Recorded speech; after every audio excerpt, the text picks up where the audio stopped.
Il-katekesi tagħna llum eżistijek b'xi mod trid tkun mument illi tħejjina ftit anka għal di ċelebrazzjoni qaddisa tal-miliet li aħna qegħdin nħejju ruħna liha. Ekku biex inħejju ruħna għal din iċ-ċelebrazzjoni eżistijej, hekk nixtieq illi nżomm ftit quddiem għajnejna kelma illi irċieva San Giuseppe fil-ħolma li kellu mill-anġlu. Naqraw is-silta u mbagħad nirriflettu ftit dwarha. It-tnissil ta' Ġesu il-Messija sarek. Ommu Marija wara li tarset ma' Giuseppi qabel ma marru joqogħdu flimkien sarethom bil-ħidma tal-Ispirtu Santu. Żewġa Giuseppi li kien raġel ġust u mariċi xandara quddiem kulħadd għamel ħsieb li jibata bil-moħbi tan-nies. Meta kien għadu qiegħed jaħsibha derlu anġlu tal-mulej fil-ħolm u qallu: Giuseppe bin David, xejn la tibża tieħu għandek il-martek Marija, għax dak li tnissel fiha ġej mill-Ispirtu Santu. Isa jkollha eben u inti semmih Ġesu, għax hu jsalva l-poplu tiegħu minn dnubietom. Dan kollu ġara biex iseħħ dak li kien qal il-mulej permezz tal-profeta meta qal: ara x-xebba tnissel u jkollha eben u jsemmuh Immanuel li bil-sinna jfisser Alla-mana. Giuseppi meta qam għamel kif ordnalu l-anġlu u ħalli l-martu għandu, imma baqa ma rafix sa ma kellha eben u semmih Ġesu. Dak li nixtieq eżistijej hekk nifokaw ftit fuqu huwa proprju l-kelma li l-anġlu jgħid lil Giuseppi dwar Ġesu. Inti semmih Ġesu għax hu jsalva il-poplu tiegħu minn dnubietom. Hawnhekk għandna eżisti l-istess tifsira tal-isem ta' Ġesu Jexxua li tfisser Alla li jsalva. Min x'issa jsalva isalva l-poplu tiegħu minn dnubietom. Għaliex għandna bżonn nagħmlu dell-enfasi issa fuq din il-kelma f'dan iż-żmien ta' tħejna tagħna tal-miliet? Għal x'aħna eżisti nistgħu napprezzaw dak li qegħdin niċċelebraw. Daqskemm aħna narfu l-bżonn ta' Salvatur fil-mixja tagħna. U dina qatt ma huwa biżżejjed li aħna nenfasizzawha fil-mixja tagħna bħala nsara. Għaliex il-ġrajja tal-miliet l-isem ta' Ġesu, dak li jsalva l-poplu tiegħu minn dnubietom, juruna xi ħaġa sabiħa dwar Alla u juruna xi ħaġa li hija verità dwar il-bniedem. Il-bniedem li għandu bżonn min isalvah għax huwa mjassar fid-dnub, imjassar fil-ħażen. U li dak li se jsalvah se jaqelgħu mid-dnub, se jaqelgħu mill-ħażen tiegħu, huwa propju dan Alla li jrid jinżel fil-ħajja tal-bniedem u jaqelgħu mill-ħama illi l-bniedem waqa' fih. U allura eżistijej quddiem din il-ġrajja li nafu l-isem ta' Ġesu xi jfisser. Meta aħna ħanifqu eżistijej f'dan iż-żminijiet u tant drabi quddiem il-prasepju, quddiem l-istatwa ta' Ġesu Bambin, quddiem dawn ir-realtajiet.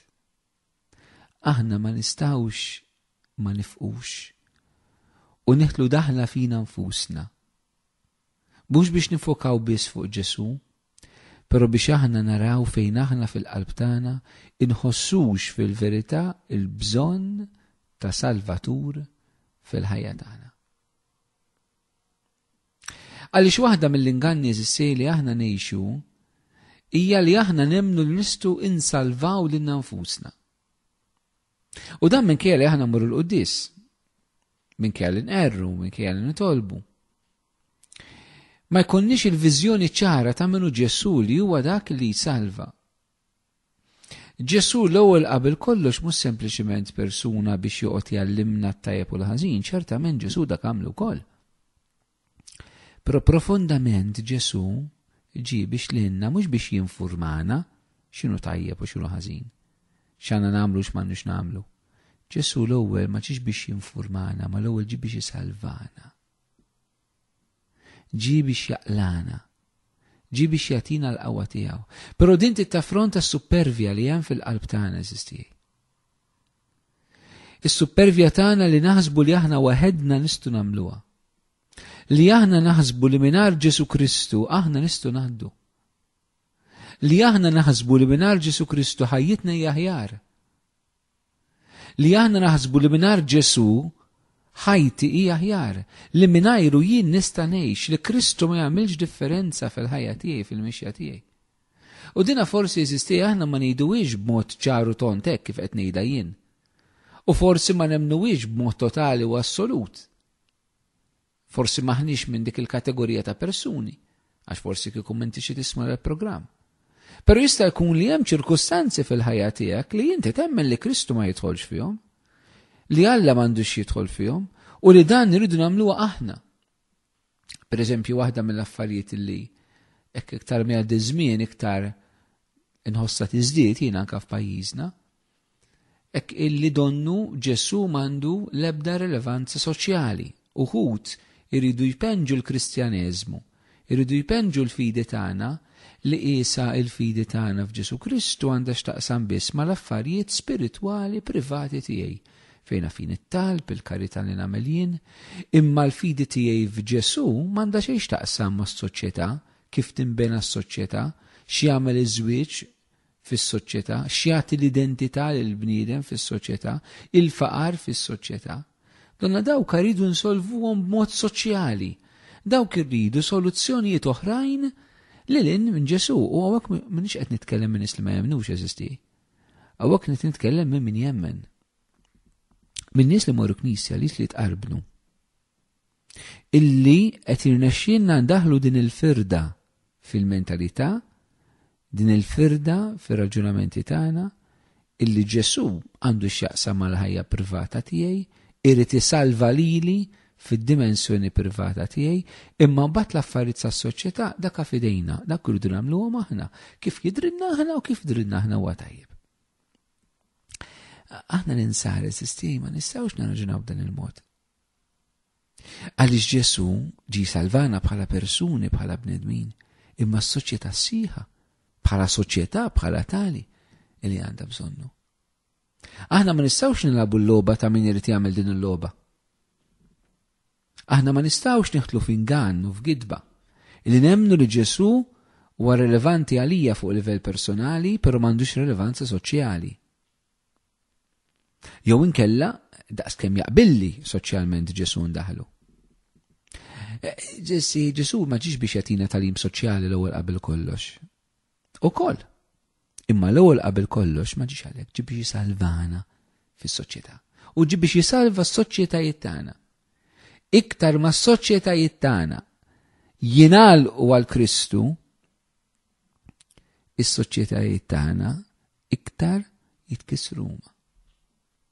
Inqas ma nibnu fuq Ġesu, fuq il-persuna tiegħu.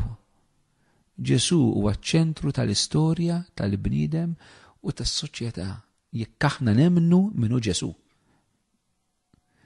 Jekk aħna nemmnu minnu Ġesu. Aħna bħala nsara irid ikollna din il-konvinzjoni eżisti. Eżisti dan qed ngħidu għaliex aħna nistgħu ngħixu ħafna ipokrizija anke issa f'dan iż-żminijiet. Jiġifieri li narmaw il-prasepi l-bambin kullimkien fit-toro fil-pjazzess nixelu d-dawl Happy Christmas. Imma mbagħad Ġesu fil-verità fiex jidħol. Bħalissa Ġesu għandu dimensjoni soċjali kbira fis-soċjetà qasaw Malta maħniex fl-estremità bħall-Ingilterra pereżempju li Kristu maqtuh kważi kompletament mill-ġraja tal-miliet. It's just a winter festival, xejn iktar. Winter Festival u niftħu għajnejna mhux biex nibżawta, imma biex niftħu għajnejna biex naraw li l-bidliet li jsiru barra minn Malta fl-aħħar jaslu Malta wkoll. U hekk qed naslu wkoll li l-miliet naqtaw il-Ġesu kompletament il-barra u ngħidu tsew Winter Festival. Imma xi jfissru daw? Ifissru li qed lejnin ngħidu m'għandniex bżonn salvatur. Aħna nistgħu nagħmluha bil-qawwa tagħna nfusna. U din m'hemmx kelma oħra aħjar milli tiddeskrivija li hija l-kelma supervja. Dini is-supervja fl-aqwa tagħha. Meta l-bniedem jaħseb li jista' jgħaddi mingħajr Alla, mingħajr Ġesu Kristu, l-bentalla li sar bniedem. Nisnoqdu nargumentaw kemm irridu u nġibu raġunijiet demokratiċi u nġibu raġunijiet loġiċi u raġunijiet filosofiċi. Eżistijaj, aħna rridu naqraw l-istorja mill-lenti tal-Vanġelu. Dak li l-apostli xandru pritkaw bil-qawa kollha fil-bidu ta' Knisja, f'ħadd m'hemm salvazzjoni jekk mhux f'Sidna Ġesu Kristu. U allura eżistija aħna li jiena magħkom l-kol kemm aħna anke bħala Knisja. Fiex għandna bżonn nħallu l-Ġesu jsalvana? Din qed tkun eżami ta' kuxjenza tagħna. Aħna qed niċċelebraw nilqgħu il-Messija. Qed niċċelebraw it-twelid tal-Messija tal-Fiddej. Imma qed inħalluh jiġi biex jifdina. Fiex għandna bżonn il-fidwa, is-salvazzjoni. Fl-liema areas tal-ħajja tiegħi illum dan il-miliet partikolari hemm bżonn inħalli l-Ġesu jiġi isalvani, jiġi jaqlani, jiġi jkun verament dak li l-anġlu jgħid il-Ġuseppi li ħajkun dak li jsalva l-poplu tiegħu minn dnubietu. Li mu dak id-dnub li Ġesu irid jiġi għalek minnu, għazisija, għazisoħti. Mhix kwistjoni aħna se nagħmlu. Imma aħniex konvinti li għandna bżonn il-mulej biex jaqlana. U dil-konvinzjoni maħbubin tiegħi ma tiġix bil-qawwa tagħna. Dak kollu li jmisma' Kristu huwa l-ħidma tal-Ispirtu Santu f'ħajjitna. Għandna bżonn il-qawwa tal-Ispirtu. F'dan il-moment tiegħi għandna bżonn nitolbu ħafna lill-Ispirtu Santu biex il-moħħu l-qalb tagħna ma jħallihomx jiddakru mill-materjaliżmu, ma jħallihomx jiddakru mill-ferħ li għaddi, imma l-Ispirtu Santu jrid ikun hu li jikkonvinċina mill-bżonn ta' Salvatur fil-ħajja tagħna. L-Ispirtu Santu jinqeda bil-kelma tagħha, jinqeda bil-predikazzjoni, b'kelma ta' ħutna saċerdoti, b'kelma ta' persuna li tista' tgħidlek. L-Ispirtu Santu jikkonvinċi l-kuxjenza tiegħek, jikkonvinċi l-qalb tiegħek. Ma mingħajr l-Ispirtu Santu ma nistgħux naslu li narfu l-bżonn ta' Salvatur. U hawnhekk eżistej nixtieq nagħmel referenza żgħira xi drabi li ntaqab ma' tant persuni jew ġenituri għal uliedhom jew nisa żwieġhom jew irġiel nisa tagħhom. Kif ħan ikkonvinċi l-ibni biex jiġi qer? Kif ħan ikkonvinċi l-binti? Kif ħan ikkonvinċi l-ulied, il-mart, il-żewġi? Assissija waqt Ġesu ma qabel talbek biex tikkonvinċi l-ħadd. Ġesu għalinna li dak li se jikkonvinċi huwa l-Ispirtu Santu, l-inna qatt ma għalinna li aħna għandna nikkonvinċu l xi ħadd. L-inna għalina biex nkunu xhieda tiegħu, però mhux biex nikkonvinċu n-nies. Ejja ma nagħmlux dan l-iżbal li nippruvaw nkunu konvinċenti. Maħniex konvinċenti. L-Ispirtu jista' jikkonvinċi, aħna nistgħu nkunu xhieda dak li Ġesu talabna. Nikunu xhieda. U allura għal dawn in-nies eżis għalina ġew nħobbuhom, nirixtuhom jersqu lejn Ġesu. Ejjew millum il-qudiem nitolbu lill-Ispirtu Santu li jikkonvinċilhom qalbhom mill-bżonn ta' Ġesu fil-ħajja tagħhom. Inutli nippruvaw nikkonvinċu n-nies aħna eżistijaj. Ġesu ma talabniex nagħmluha. Huwa l-Ispirtu li jista' jikkonvinċi n-nies minn Kristu. Aħna rridu nkunu xhieda ta' Ġesu u tal-qawwa tal-Vanġelu tas-saltna tagħha. Ta' kifa, xhieda. Però huwa l-Ispirtu li jikkonvinċi qalb il-bniedem. L-ebda priedka ma tikkonvinċi n-nies eżistijaj. Laqas il-priedka li għamel San Pietru meta konvertow 3000 ma kienx il-qawwa tal-kelma tiegħu, hija l-qawwa tal-Ispirtu li ssieħeb il-kelma illi misset il-qlub tal-ewwel nies li saru nsara.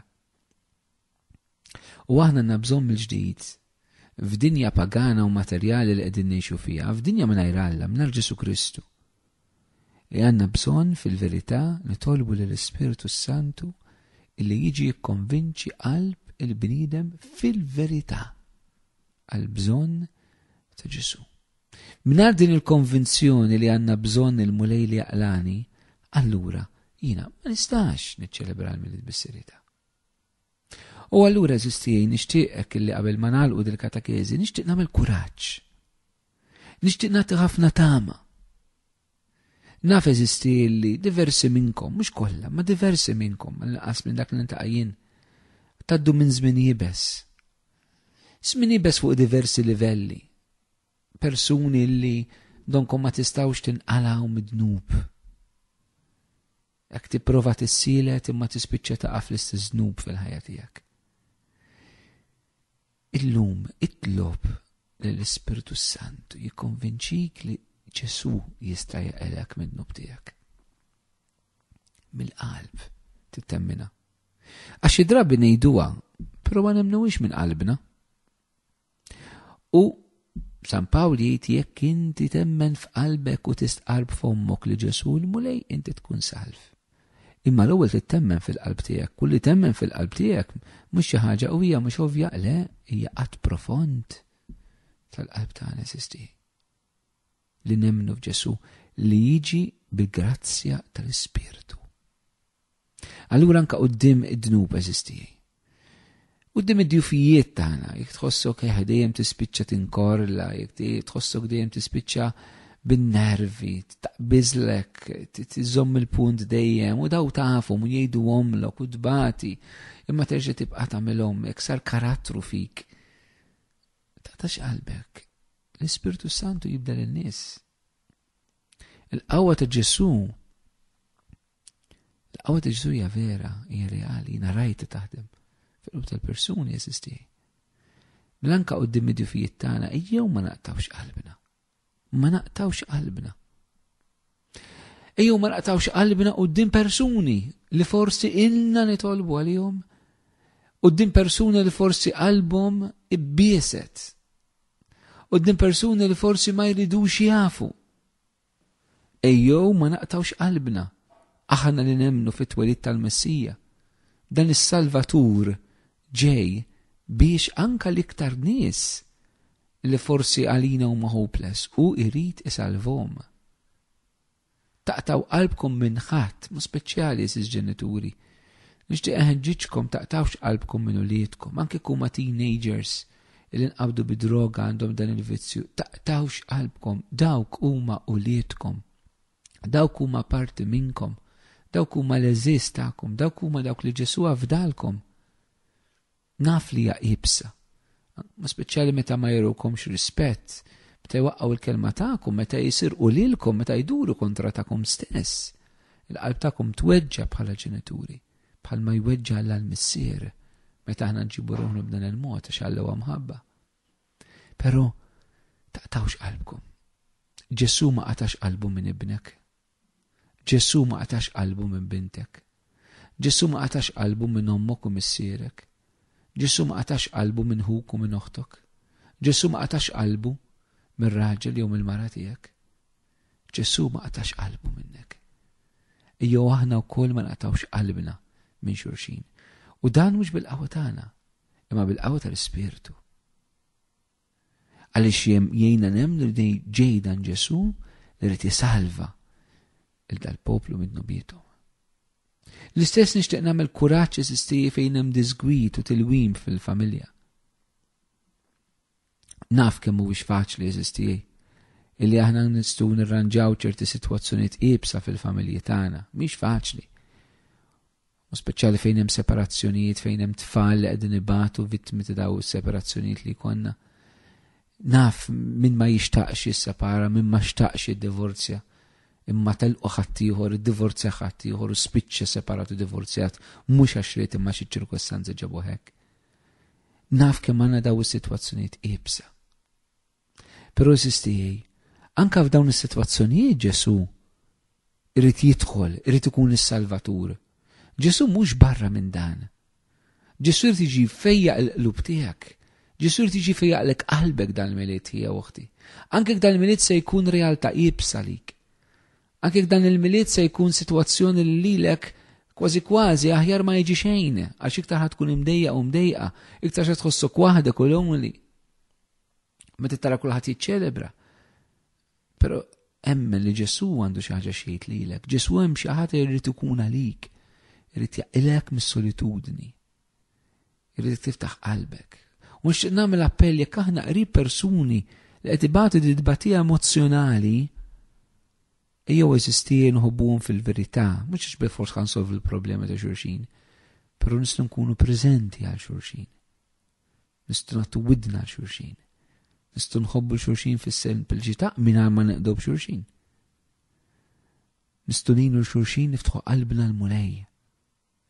Anke tħossok irrabjata għal Ġesu b'xi mod jew bieħor. Ġesu jrid jiġi għelek mill-irrabja.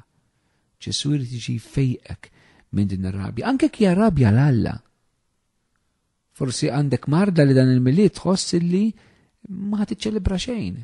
Forsi f'dan iż-żmien mitlek xi ħadd, dan iż-żmien se jmutlek xi ħadd, dan iż-żmien għandek xi ħadd l-isptar li mhux tajjeb. U tħoss rabja fil-qalb tiegħek għal Alla ma mulej għaliex din is-sitwazzjoni fil-ħajja tiegħi. Ġesu jrid jiġi għelek minn dir-rabja għalih. Dir-rabja li ma tħallikx tara l-wiġġ vera ta' Kristu li hu mħabba, li hu ħniena, li hu kompassjoni mal-bnedmin. Allura anke hemmhekk għandna bżonn hekk il-Ġesu. Għandna bżonn il-Ġesu bħala salvatur anke fil-komunitajiet tagħna bħala nsara. Li salvana mir-rutina, mill-bruda spiritwali, mill-bruda pastorali.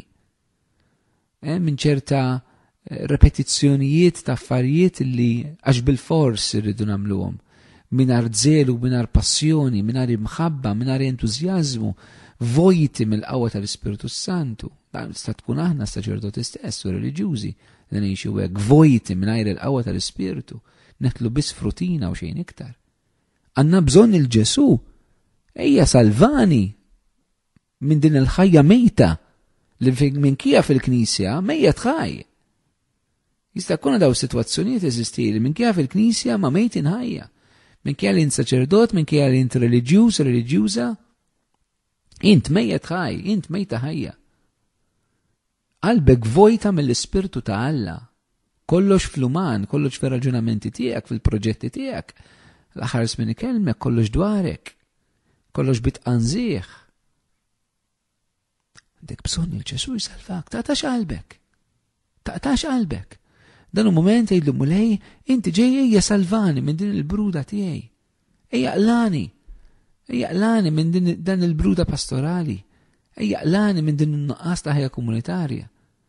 Ejja salvani Ġesu. Dan ifisser naċċettaw il-Ġesu f'dan il-miliet bħala s-salvatur tagħna. Kuraġġ, taqtawx qalbkom. Huma x'inhuma ċirkostanzi fil-ħajja tagħkom eżistijej. Jiena magħkom. Il-kol għandna bżonn il-Ġesu li salvana. Ejjew tal-miliet inċedu ħajjitna lil-Ġesu.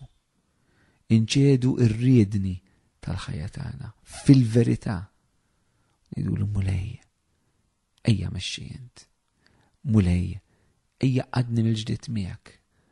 Mulej, ejja qadni mill-ġdid mal-oħrajn. Mulej, ejja kun int is-sit u s-salvatur tal-ħajja tiegħi.